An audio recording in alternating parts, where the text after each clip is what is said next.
Hey, what's up guys? And my name is Arnav, and today I was just thinking about making a feature in my startup that is called Ninja Tools, and I thought I would take the opportunity to show you guys how you can use AI to work through large code bases. So let's get right into it actually. Now, before I tell you how I'm going to do this, let me just show you around the application so you can see how complex it is and how you could work around it. Maybe you can figure it out. So I have like AI web search, I have like multiple models that I'm handling. So there are API calls. There's an AI playground that sends multiple API calls at once to different models. All this gets saved into a history that you can access over here, and all this gets saved like that. Then I have an image tool where all these images need to load in. As you can see, they're loading in, and I have all these models that can be called from here as well. Then we have the music, then we have the video, then there's a mind map. Like basically there's a lot of features. So if I was to be a beginner to this code base, how I would start working in this code base through AI is what I'm going to show you. So let's go through some rules that I like to follow if I'm trying to work through this code base through AI. So there are a few steps that I'll always follow. So the first thing is to acquaint it to the code base. And why this is important is that the newer models like Gemini 2.5 Pro and soon Gemini 3 are going to have large context windows, and we need to make sure that we are taking full advantage of these large context windows and giving it as much information of the code base as you can. Now, there is a caveat in this. You don't want to give it information that is not needed for your feature. So right now I'm trying to make the sidebar a better experience. Like right now you can see it's just a list, right? So what I want to do is make it a better experience. Now let's say that I'm gonna make this taskbar more like a grid. So we'll have a few of the main things over here in a grid, like rectangles. So let's say I want to do that. I would like to have a wireframe of it. So before I move too much forward, let me tell you how to acquaint your AI to the code base. Now there are two options. Suppose you could be using two types of AIs, right? So you could either have an IDE that you use, or you could be working through the terminal with an AI agent like Claude Code or Gemini CLI. So I'm going to show you both ways how you can acquaint it to the code base. So let's see how you do that. So here we are in VS Code. The same rules apply if you were using Cursor as well, but here we are in VS Code, and you can see I have a lot of stuff going on. This is a pretty huge code base. There's a lot of stuff, a lot of files, and a lot of docs. So I don't want to give it like extremely everything information. Like I don't want to give it everything that is in the code base, because that will just exceed the context window and it'll just get confused. So what I want to do is I don't want to click this button because that gives it like everything that it wants. I'm going to select my model, which is going to be Cloud Sonnet 4.5. I really like this model, but see, so let's describe to it what I want to build. So I'm going to say in the sidebar, right now the UX is not that good on desktop, because I did make this website responsive, but I do recommend using it on desktop. But yeah, the UX is not that good on desktop. Please acquaint, oh my god, my spelling is somewhere else. Acquaint yourself to the code base, specifically the part where the sidebar is handled. Now, this is one of the things that I need to tell you. If I go to these steps, you can see here there are traps. The first trap is that you do not know the code base. You must know the code base, because like if I just tell it this, it's going to spend time and it's not going to do the right things. It's going to try to find files, because in large code bases there are many files that are named the same. So why to waste your own money And I'm just going to tell it actually what the sidebar is called. I have the file, I have the actual TSX file, and this is basically providing it context. So that's what we need to do. We need to give it the right context.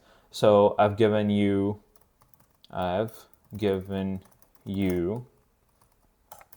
the specific files. I need you to go through. Now this is very important if you're working on a web app. Go through, one, how the files are currently implemented. Two, how these files connect to others in the code base, because this is very important. Check all shapes, props, params, add them to your memory. This is very important. So now it'll be actually checking for interdependencies between the sidebar and how it's accessing all the other files. So the UX is not that good, and specifically where the sidebar is handled. Okay, so this is just to acquaint you. This is just to acquaint you to how the sidebar is right now. Further, now we move on to the next part of these steps. So we acquainted to the code base. Now we're going to focus on the change that we're going to make and make it get the particular context of that change. We have actually given it the context as well. So now we're going to focus on the change that we're going to make. Now there is another trap here. You are unsure of the direction of the change.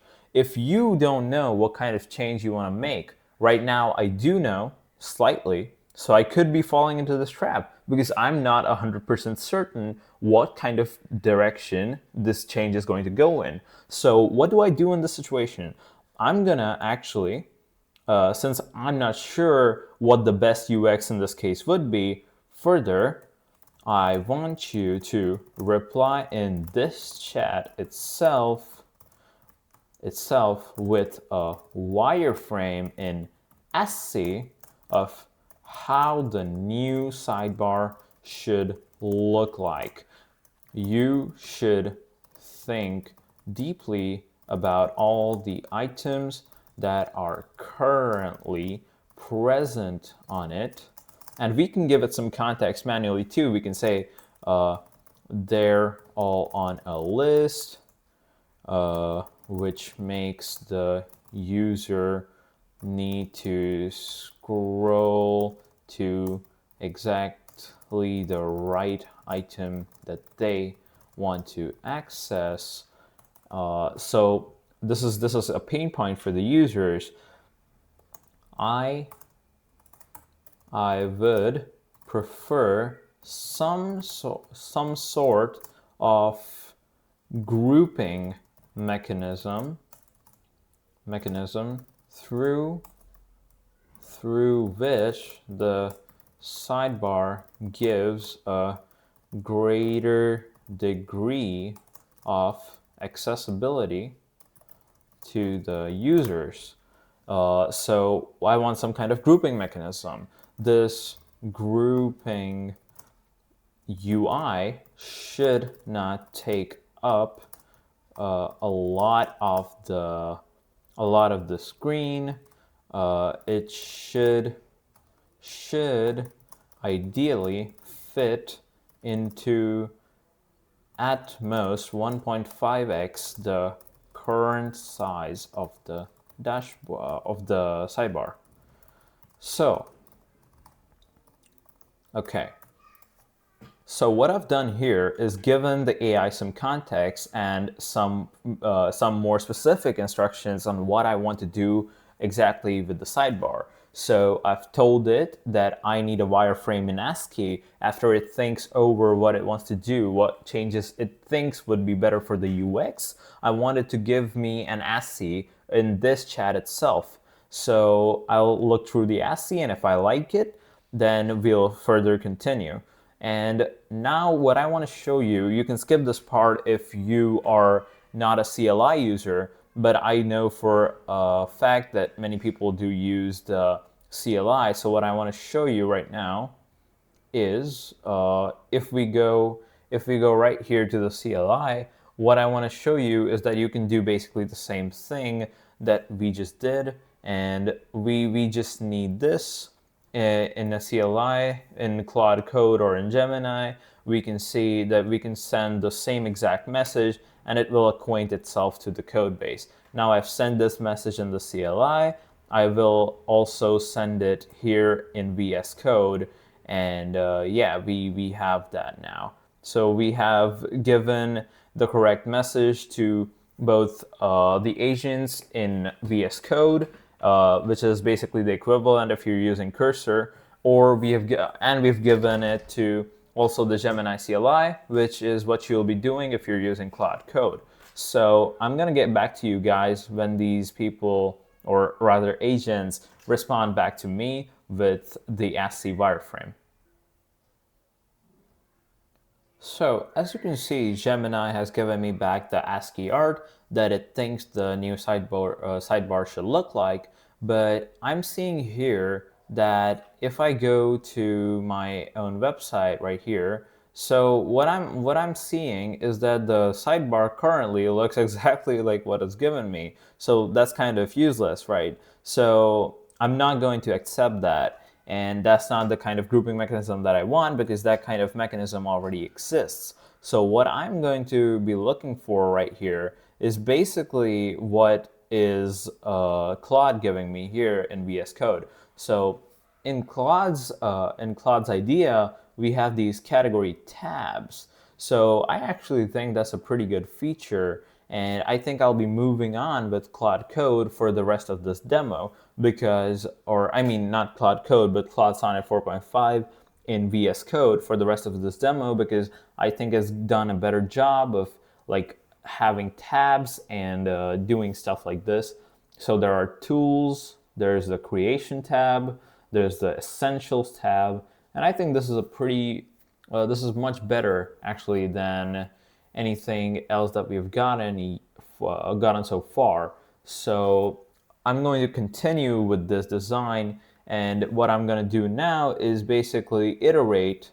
That's the third step. If we look right here, the third step is to iterate on the change, always looking at the output and giving the AI feedback. So I'll be constantly iterating and basically seeing what the changes are, where they are made, and basically just making sure that the AI is doing the right things. I'm not going to let it access the files that are irrelevant to this, because this is a common thing that you'll see in all these coding agents. They sometimes overwrite past work, or they sometimes change past work in a way that is taking away more than it should to replace it with something that is lesser. So you really want to keep an eye on all of the changes that the AI makes, and this is basically our third trap, that you give the AI free full reign and do not check outputs. That you should never do this. Always, you should never get into the habit of vibe coding in such a way that basically you're gonna be scrolling your phone like what the fuck, and I'm just looking at the AI like once every 5 minutes, like okay, it's done now. No, you should not be doing that. Even if you're vibe coding, you should pay attention to what files the AI is editing. You can do that. You can wait for the AI to be done with one change, but more often than not, it'll make some mistakes, and you'll end up wasting a lot of your own time correcting the specific mistakes. So what I'm going to do now is I'm going to iterate on this. I'm going to use the ASCII wireframe that Claude Sonnet 4.5 gave me, and we're gonna go and do that. So I'll tell you guys the final result after iterating, and let's see what the final result is. A quick little side note for you guys. This is a very important piece of a prompt. Be very careful to keep the backend exactly the same. We are only changing the front end right now. You will not make any new buttons that do not link to anything, and you will not get rid of the old buttons that link to stuff. This is very important because many of the times I've seen the agent go and like it'll make a pretty good UI, it'll make a pretty good concept, but what it'll do is change parts of your code base, it'll add buttons that are not there, especially for the front end. So you want to be very careful that it does not replace any of your code, or it does not get like it does not lose any of the code that you've already made. So yeah, I just wanted to tell you guys that, and I'll be back this time for real with the results. So as you can see, after a lot of iteration, we have got the new sidebar, and this is much better than the old one. This is the grid view, and this is the list view. The list view is more similar to the old one, and the grid view should make it more accessible to the users. This is the old one, quite cluttered, a lot more scrolling, but in the grid view, we have a much better layout and hierarchy of sections. So I hope you've enjoyed this video, and as a final thing, I would like to plug my Twitter. I am very active on Twitter, and I'm trying to get to 1,000 followers, so if you guys could just follow me on Twitter, that would be very good. And I know you're on Twitter since you're watching this video. And yeah, this is all that I wanted to say. We have successfully avoided all 3 traps, and we have done all 3 steps. And I wish you good luck in working with AI in large code bases and not just swipe coding. So yeah, I hope you enjoyed this video. Like and subscribe for more. Thank you, and see ya.